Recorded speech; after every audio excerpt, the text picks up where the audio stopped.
Kemudian salat tahiyatul masjid. Ia merupakan sunnah. Bila masuk masjid, salat tahiyatul masjid. Jika masuk berkali-kali dalam tempoh yang singkat, memadai hanya sekali salat. Kita masuk dah salat, kemudian kita keluar masuk balik, keluar masuk balik, keluar masuk balik, memadai hanya satu salat. Okey? Sebahagian Ahnaf, iaitu Hanafi, mengatakan cukup dengan tasbih tahmid. Maksudnya kalau tak nak solat tahiyatul masjid, boleh ganti dengan perkataan subhanallah walhamdulillah wala ilaha illallah wallahu akbar. Jika dia berhadas dan tidak mahu solat tahiyatul masjid, maksud kalau dia masuk masjid tak ada wudu, dia boleh tukar dengan tasbih dan tahmid. Tetapi tidak ada dalil yang menunjukkan pensyariatan ini, tak ada hadis. Tahiyatul masjid tetap sunnah. Okey? Salat tahiyatul masjid tidak gugur dengan duduk. Sebahagian ulama khilaf. Sebab Nabi kata, "Idza dakhala ahadakumul masjid, fala yajlis hatta yarka' raka'atain." Ataupun falyarka' raka'atain qabla ay yajlis. Atau kama qala. Nabi kata apabila salah seorang daripada kamu masuk ke dalam masjid, jangan hendaklah dia solat 2 rakaat sebelum dia duduk. Maka sebahagian ulama kata kalau dia sengaja duduk, luput solat tahiyatul masjid. Kerana Nabi kata solat 2 rakaat sebelum duduk. Kalau sengaja duduk, batal. Tapi sebahagian kata tak batal. Sebab Sulaik Ghatafani, dia masuk ke dalam masjid, tengok Nabi sedang berkhutbah, dia duduk terus, dengar khutbah. Nabi terus tegur dia. "As-sallaita raka'atain?" Kau dah salat dah 2 rakaat? Dia kata, "La. Qum salli raka'atain faltajawwaz fihima." Nabi kata bangun solat 2 rakaat, ringkaskan solat tu. Maksudnya ringkaskan tu baca sekadar ajalah. Jangan pula pergi solat tahiyatul masjid waktu orang khutbah, dia pergi baca pula surah Baqarah. Orang dah habis khutbah nak solat Jumaat, dia tak habis lagi. So bagi ringkas.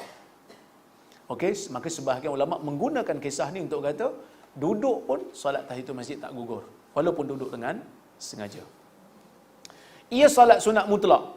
Maksudnya solat tahiyatul masjid ni, nama tahiyatul masjid ni datang daripada para ulama. Nabi tak namakan dia tahiyatul masjid. Nabi kata solat 2 rakaat. Dan solat ni solat sunat mutlak. Bila solat sunat mutlak, maksudnya dia boleh terangkum dalam solat-solat yang lain. Kerana maksud daripada pensyariatan solat tahiyatul masjid ialah menyibukkan masjid, menyibukkan mana-mana kawasan masjid dengan solat.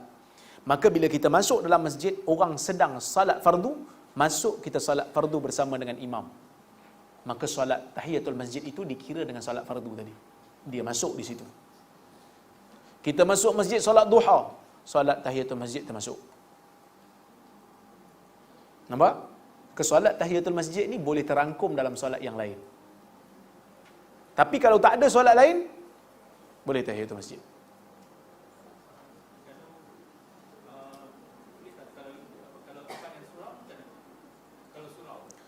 Surau. Boleh tak tahiyatul masjid? Dalam isu ni kena tengok.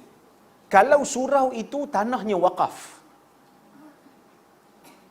memang tanah wakaf untuk solat, didirikan solat 5 waktu pada surau tu, maka boleh tahiyatul masjid. Tapi kalau surau tu bukan wakaf, macam surau di pasaraya yang bukan wakaf, yang tidak didirikan solat 5 waktu, ataupun surau di pejabat yang bukan wakaf, hanya diletakkan tempat solat, sebenarnya musalla lah, maka pada waktu tu tidak boleh untuk dilakukan tahiyatul masjid. Okey? Baik. Istilah tahiyatul masjid datang kemudianlah. Maka solat fardu, jika seseorang masuk ke masjid waktu imam dah salat ataupun solat duha, sudah memadai. Okey? Baik. Makruh solat tahiyatul masjid dalam 2 keadaan. Pertama, waktu imam dah mula solat fardu. Datang imam solat fardu, dia kata tak apalah saya solat tahiyatul masjid dulu. Makruh. Takkan solat makruh? Ya makruh. Kerana kita ni bila imam dah melaksanakan solat, kita solat dengan imam lah. Pasal apa nak pergi solat tahiyatul masjid pula? Kerana solat tahiyatul masjid tu tak terangkum sekali. Kemudian waktu masuk Masjidil Haram, kerana tahiyatul Kaabah adalah tawaf. Tapi sebahagian ulama kata tak. Sebahagian ulama kata Siapa yang masuk Masjidil Haram memang untuk tawaf, pergi tawaf, tak payah solat. Solat kemudian, lepas selesai tawaf, solat sunat tawaf. Tapi siapa yang masuk Masjidil Haram bukan untuk tawaf, solat sunat tahiyatul masjid kekal untuk dia. Okey?